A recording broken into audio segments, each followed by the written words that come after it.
Back in 2019, Yamaha bucked the trend and did something completely different. Instead of following suit with lots of manufacturers, upping the capacity, the price, the tech, the spec, the performance figures of adventure bikes, they released the Tenere 700 and it's been a smash hit. Affordability, practicality, and just good, capable, all-round versatility. That is what defines the Tenere, and it follows the spirit of the original Tenere that arrived on the scene back in the 80s.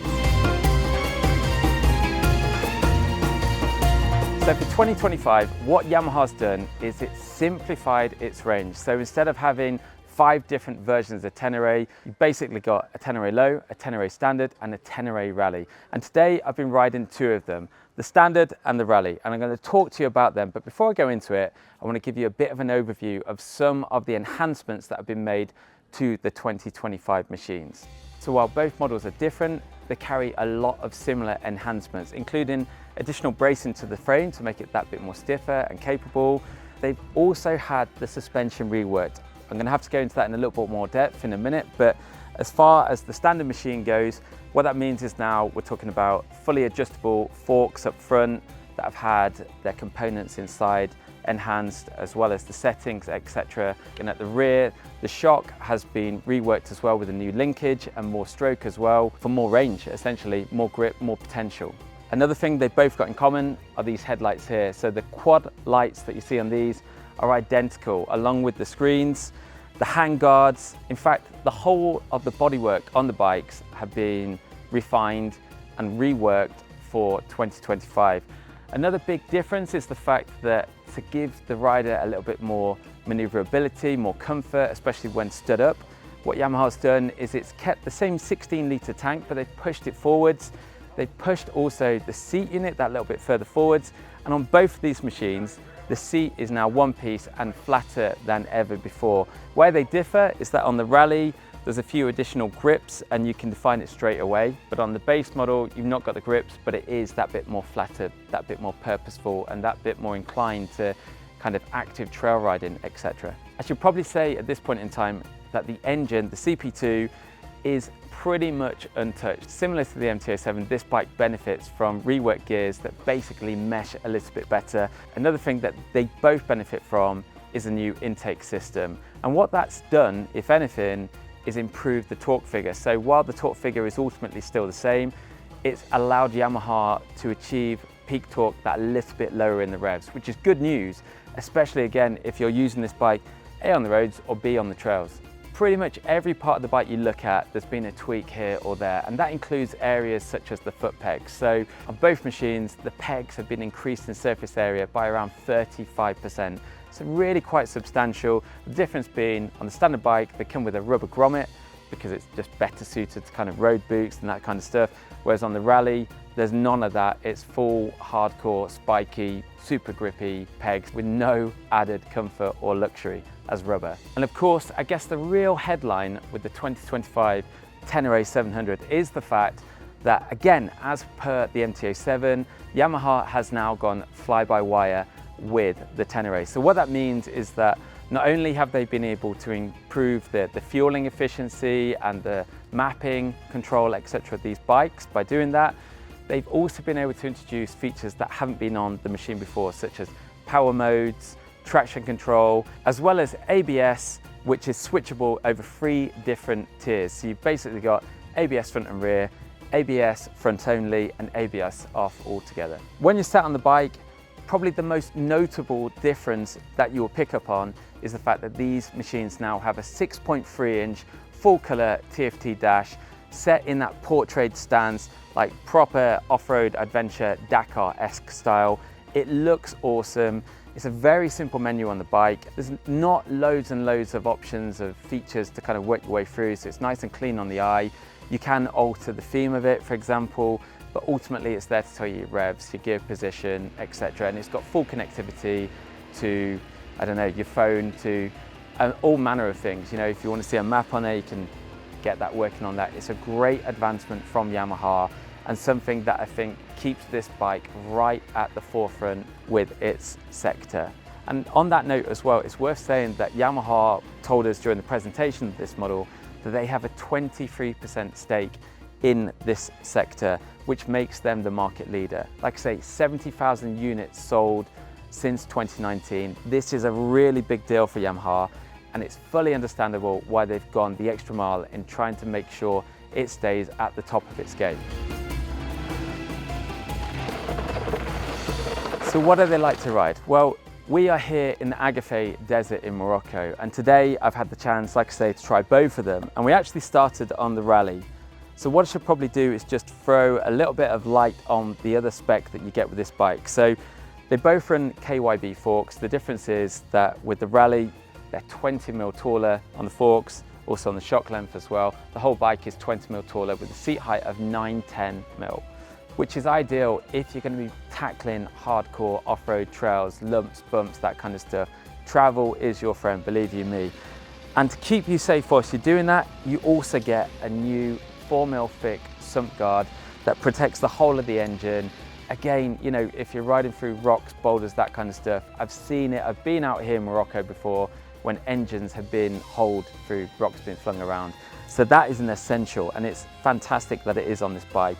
Another difference is the aforementioned seat. So like I said, a bit grippier, a bit flatter, just in keeping, I guess, with the nature of the more off-road inclined of the Teneres. And then, of course, you've got the colorways. So this sky blue design is bespoke to the rally, whereas the standard bike comes in this dark blue and a grey.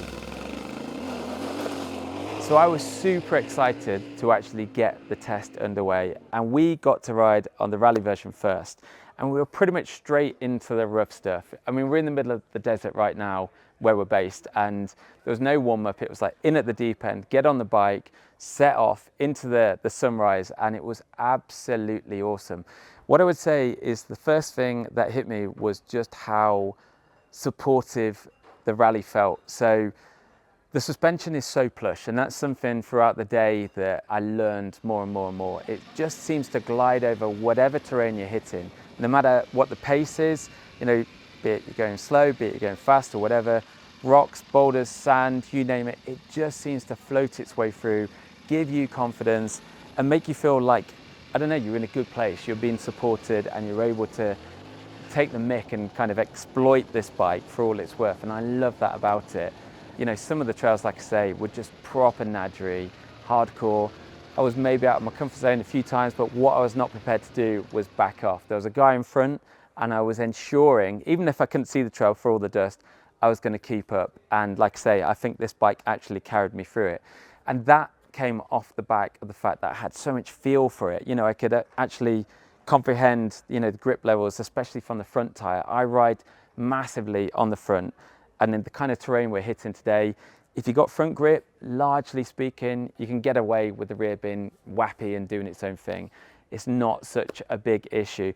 That being said, you know, when we were getting a lick on one or two times, especially when coming out of a few hairpins, I did quite enjoy the fact that despite the fact we've got these super fantastic Michelin Anakis on the bike, I was able to break traction with the rear and steer the bike, especially coming out of some of the corners. It's quite nice to kind of light that thing up and just, I don't know, steer that corner around to the end, and you're on the gas and there's all this noise from the engine as there's just wheel spinning and dust and smoke and rocks flying everywhere, and then it hooks up and off you go. It's a real sensation to embrace and kind of, yeah, cherish, you know, and that's what this bike was doing for me non-stop throughout the day. There are people out there that are probably going to say that Yamaha haven't done enough in terms of enhancing the engine. Believe you me, when you ride in these kind of conditions on proper loose stuff out here, you don't need masses of power. You need an engine that's going to be there to kind of be consistent, be linear, and that's exactly what the CP2 is. You know, it's one of those motors that it's got that energy from right down low in the revs, and when you ask for more drive, you know, despite an increase in motion, in revs, etc., the delivery is just so linear. And I think that actually with this fly-by-wire throttle, the Tenere's never felt so silky or direct, you know, from the throttle to the rear wheel, which means that when you do get a power slide on, it's so easy to control and just have some fun. And actually, you know, we're here to have fun on bikes like this. If I was to throw any negatives out there, one thing I would say is there is a lot of back torque to this engine. It's just the nature of the beast. You know, we're talking about, you know, a relatively big size parallel twin. It has got a slip assist clutch on it, but it doesn't always feel like it's doing a great deal of work. You know, it's very easy, especially when you're braking hard. You go down a gear or two, that thing is locked up and it almost acts as a bit of a handbrake, you know, when you are kind of descending or whatever. I did use the gearbox a hell of a lot to slow the bike down. You know, rather than leaning on the rear brake or, you know, the front brake or whatever, the gearbox was then my friend. But it is almost a bit of a warning that if you take the mick with it, then it is going to lock that wheel. It does like to skip and bounce and judder and all that kind of stuff. It's very animated. There's so much character to this bike, and a lot of it stems from the engine itself. And on that note, I should probably say that it sounds awesome too. So even on tickover, despite the fact that this is now a Euro 5 Plus proposition, it sounds really good. It's exciting, add a few revs into the equation, and it really does come alive. There was one moment today when we were parked up and I was casually revving my bike and I thought that just sounds fantastic. You know, if you were to put one of the optional extra Agafay systems or any other system on this bike as well, it would just take that noise to a whole other level. But in standard form, you're not going to be disappointed by the bark of this thing. And it's also quite telling when you are riding, you know, when you're blasting along in the desert and you've got all these different things going on, you can hear what the engine is doing. You know where you are in the revs, you know when you've got to hook another gear, etc. It's a very telling machine and I like that a lot about it. In terms of the power modes, I never felt the need to kind of switch away from Power 1, I guess the most aggressive. So I started the day in Explore and I kind of went back into Sport. I like that direct connection. I like that aggression. Again, you know, some of these trails today, you get around them, you want to gas it out, have a bit of fun. And in Power 1, I just had that increased energy, that increased drive, and I like that feel. But you can tone things down if you want to. And obviously then you've got the traction control. What I say about that is avoid it at all costs. If you're riding off-road, that thing is horrendous. I can't think of a nicer way to put it, but there were a couple of sections today, a couple of hill climbs. I thought, give it a go. I'm here to test things. I had it on and I felt for every step forwards I was going a step backwards. It properly cuts in, kills the fun. It's not ideal, and like I say, on some of the steep climbs today, probably made me more nervous than anything else. So not ideal. What's interesting though is I did also play around with the ABS. So I'm the kind of person when I ride off-road, I like to have everything off. But I did actually appreciate that the ABS, especially on the rear brake, is very good. I didn't like it so much on the front. A couple of the trails we were riding today were in some sketchy places. You could literally go off a cliff edge. We're talking on that level. So any kind of freewheeling with an ABS system engaged is not good news, and it's something I wanted to avoid at all costs. The more time I spend in the saddle of this thing, or rather more time over the saddle of this thing, the more I came to like it, to trust it, to kind of appreciate the brilliance of the Tenere. You know, this is a bike that's just so capable, so much fun. Even the kind of riding position, you know, be it if you're stood up or sat down, is just fantastic. It's a very spacious machine. At no point in the day did I have achy legs, achy arms or whatever. I've got a few blisters on my hand, but that is more probably me holding on a little bit too tight. No arm pump, like I say, no achy legs. I liked the natural poise of the Tenere, and I think the ergonomics are fantastic, and they definitely help you when you're firing this bike into corners and gassing it out of them. There's so much room on this thing as well. There's no clearance. It's not like when you move back, you hit part of the seat or something like that. You know, likewise, when you go up front, you can really get your weight over the front of this bike, which in some situations you just need that, especially when you are climbing or, you know, putting in a tight turn or offsetting your body, you know, when going through some of the mountainous hairpins that we're tackling today. I liked that I felt free to kind of move around within the bike without any constraint. Even how the seat and the tank felt between my legs was fantastic. I think Yamaha's done a great job with redesigning the tank and the seat unit to optimize that reality on this bike. Space means everything. They've even gone to the extent of rotating the clutch cover forward by 35 degrees for more clearance, I guess, for boots and stuff like that. In essence, you know, they put the hard work in. They've made this bike so much better. Aesthetically, yes, it looks very similar to the propositions that have come before. Why wouldn't it? It's a winning formula. But like I said, pretty much every single part of the motorcycle is new. And in this capacity here, in the rally version, you'd be hard pushed to find another middleweight adventure bike like this that is just so on the money, so capable, and like I say, you know, literally being as affordable as what it is. That said, it will set you back another £1,000 over the standard version, which is the model we rode in the afternoon. What can I say about that? If I'm honest, I was dreading getting on this, having ridden such a fantastic ride on the rally. We knew a lot of the trails were going to be quite similar in technicality. In fact, the ride we did sent us out one way, and we were to pretty much come back and mirror image of that on the way back, albeit on the standard Tenere, which also came with Pirelli Scorpion tyres instead of the Michelin Anarchies. So they're probably a little bit more of a road inclined tyre over the Anarchies, but still dual purpose. And as I learned, still extremely capable, just a little bit harder. One thing I did have to get my head around was the fact that the suspension, as good as it is probably less forgiving than what it is on the fuller travel rally. What that meant was that you feel the bumps a hell of a lot more. It's a lot harsher ride. And again, with time on my side, that was something that I dialed into, and I came to appreciate and enjoy in the same respect that I realized that when I got on the gas on the Pirellis, that it was so much easier and sooner to break traction, which wasn't always a good thing, because to be honest, we were getting a bit of a lick on, and there were times when I wish I had a little bit more grip, the kind of grip levels that I'd experienced already on the rally that morning. So yeah, there are changes, you know, there are big differences. It's not just about the aesthetic with the different paint or the hardcore sump guard, etc.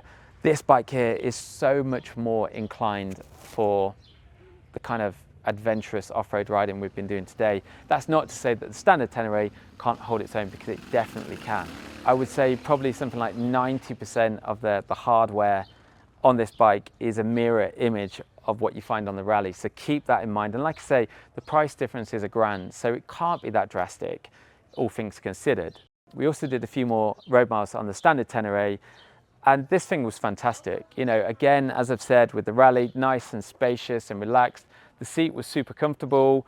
You know, it was just a relaxed stance throughout, and, you know, backed up by that fantastic engine that you can run so low in the revs, you know, and then just wind it on and it'll overtake whatever's in front of you. It's a great road package with that ability to hit off-road if and when you need it to, but it's just nowhere near as capable in my mind or confidence inspiring as the rally, and that is largely down to the suspension. That is the major difference, and I would suggest that if you are going to be hitting those trails, like I say, go for this bike here. If you want the look, if you want the feel, if you want the excitement, but with that ability to maybe do a little bit of light off-roading or whatever, then the standard Tenere is a cracking option. They both are, you know, and Yamaha's done a great job of delivering these to the market. Like I said, there's also a third version, a low version, so if you're a little bit short in the leg. In that respect, I should say, I'm 5'9", and I found the Rally, which has got a 910mm seat height, absolutely fine for me, never struggled with it all day, so don't be put off by that. But like I say, there are 20mm increments basically between the Rally, the standard, and then the low seat options. You can't really go wrong. They're cracking propositions. They're in dealers now. That's my take on the bikes. I've had an absolutely fantastic day. Pick which one will suit you best, but for now, for me, it's beer o'clock, so I've got to go. You're very kind, thank you. Is it, oh, fucking hell. Did you shake that up on purpose? You're bad.